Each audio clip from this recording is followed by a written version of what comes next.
आज के इस समय में बढ़ती हुई पॉपुलेशन के साथ साथ कई और भी समस्याएं जैसे कि high food demand, high transportation demand, high energy consumption और बढ़ता हुआ इंडस्ट्रियल डेवलपमेंट जैसी कई और समस्याओं से हम परेशान हैं। तो उसमें सबसे बड़ी जो समस्या आज के समय में जो है वो है high energy consumption. Day by day खत्म हो रहे एनर्जी के सोर्सेज।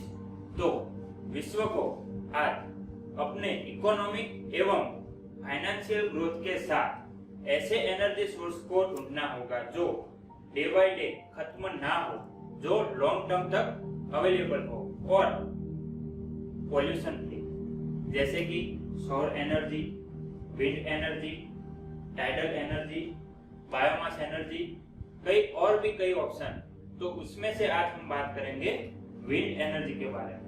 ठीक है, तो विंड एनर्जी के जो सोर्सेज है वो है रिन्यूएबल एनर्जी, जो डे बाय डे खत्म नहीं होता और पॉल्यूशन फ्री। तो मैं हूँ हिरन रावल और आज हम बात करेंगे अपने विषय की चर्चा में growth of wind energy in Asia, in world and in India. तो अब हम जो चर्चा करने वाले हैं वो है growth of wind power in world. तो सबसे पहले हमने अगर हम देखें तो रिन्यूएबल एनर्जी के अंदर जो अभी जो डे बाय डे जो विकास हो रहा है उसके हिसाब से अगर हम देखें तो वर्ल्ड के अंदर जो सबसे पहला जो नाम है विंड एनर्जी के अंदर, तो वो है 12th सेंचुरी के अंदर इराक के अंदर सबसे पहले विंड एनर्जी का इन्वेंशन हुआ था। यहाँ पे अब हम देखते हैं कि सबसे ज़्यादा विंड एनर्जी अभी के जो टाइम में सबसे ज़्यादा विंड एनर्जी किस देश के अंदर हमको मिलती है। तो यहाँ पे हम देखते हैं सबसे ज़्यादा जो विंड एनर्जी है वो है चाइना में। चाइना के अंदर सबसे ज़्यादा विंड एनर्जी प्रोड्यूस होती है। उसके बाद अगर हम देखें तो वो है यूनाइटेड स्टेट, उसके बाद जर्मनी और लास्ट में 4th नंबर पे वो है इंडिया, उसके बाद स्पेन। तो अगर हम देखें तो चाइना के अंदर जो सबसे बड़ा बेनिफिट है वो है हिमालय का। हिमालय की वजह से जो विंड की जो काइनेटिक एनर्जी और जो स्पीड है वो काफ़ी कन्वीनियंट है विंड टर्बाइन के लिए। तो उसके हिसाब से चाइना के अंदर सबसे ज़्यादा विंड एनर्जी हमको दिखने को मिलती है। उसके बाद अगर हम देखें तो विंड एनर्जी का जो ग्रोथ है वो एशिया के अंदर देखें तो सबसे पहला जो वर्ल्ड के अंदर हमने देखा था वो चाइना था, दूसरा यूनाइटेड स्टेट। यहाँ पे अगर हम एशिया में देखें तो 2nd नंबर पे है वो है इंडिया। इंडिया के अंदर जो अभी जो सिचुएशन हो रही है उसके हिसाब से अगर हम देखें तो डे बाय डे जो विंड एनर्जी हम जनरेट कर रहे हैं, हम जो विंड टर्बाइन एस्टेब्लिश कर रहे हैं, तो उसके हिसाब से हमें लग रहा है कि जो नेक्स्ट जो फ्यूचर जनरेशन है उसके अंदर इंडिया का नंबर भी पहले हो सकता है।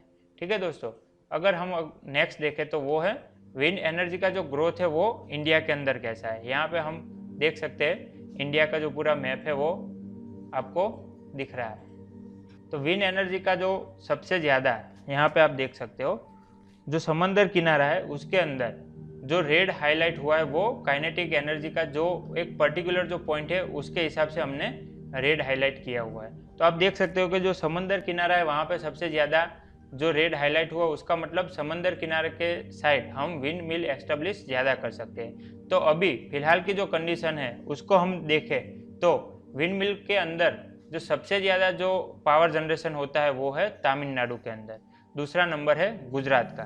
तो यहाँ पे हम देख सकते हैं तमिलनाडु के अंदर आप देखो तो सबसे ज़्यादा जो ईस्ट साइड का जो पूरा पोर्शन है वो सबसे ज़्यादा एक विंड जनरेशन प्रोड्यूस करने वाला एक एरिया है। उसके बाद अगर हम गुजरात में देखें तो गुजरात का भी समंदर किनारा काफ़ी बड़ा है। पूरे इंडिया में अगर हम देखें तो गुजरात का जो समंदर किनारा है वो बड़ा है 1600 किलोमीटर।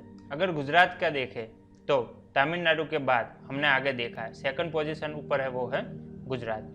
यहाँ पे हम देखें तो सबसे ज़्यादा जो विंड एनर्जी प्रोड्यूस होती है वो है कच्छ के अंदर। आप देख सकते हैं काफ़ी विंड मिल है यहाँ समंदर किनारा के अंदर।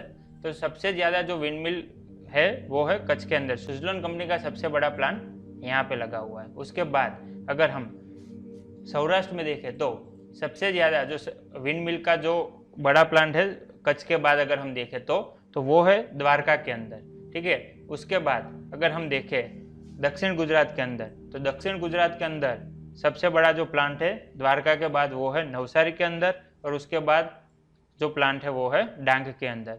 डांग के अंदर एक सबसे बड़ा बेनिफिट ये है कि वो एक हिल स्टेशन है, तो वहाँ पे जो विंड की जो काइनेटिक एनर्जी है वो ज़्यादा मिलेगी। उसके हिसाब से डांग के अंदर विंड मिल का जो अभी डे बाय डे जो एस्टेब्लिशन हो रहा है वो अच्छी तरह हो रहा है। ऐसे ही अभी हम देखें तो इंडिया में भी रिन्यूएबल एनर्जी का जो एक एस्टेब्लिशन और एक जो एनर्जी सोर्सेज का जो एक आइडेंटिफिकेशन है वो डे बाय डे काफ़ी हो रहा है। तो आगे अगर हम फ्यूचर में देखें तो हमें जो अभी पावर जनरेशन करने के लिए जो थर्मल पावर स्टेशन का हम यूज़ करते हैं, न्यूक्लियर पावर स्टेशन का यूज़ करते हैं, तो उस सब ऑप्शन को हम स्किप करके विंड एनर्जी का ऑप्शन है वो हम प्रायोरिटी बेस पे रख सकते हैं और ऐसे रिन्यूएबल एनर्जी से हम विंड इलेक्ट्रिसिटी जनरेट कर सकते हैं। Thank you.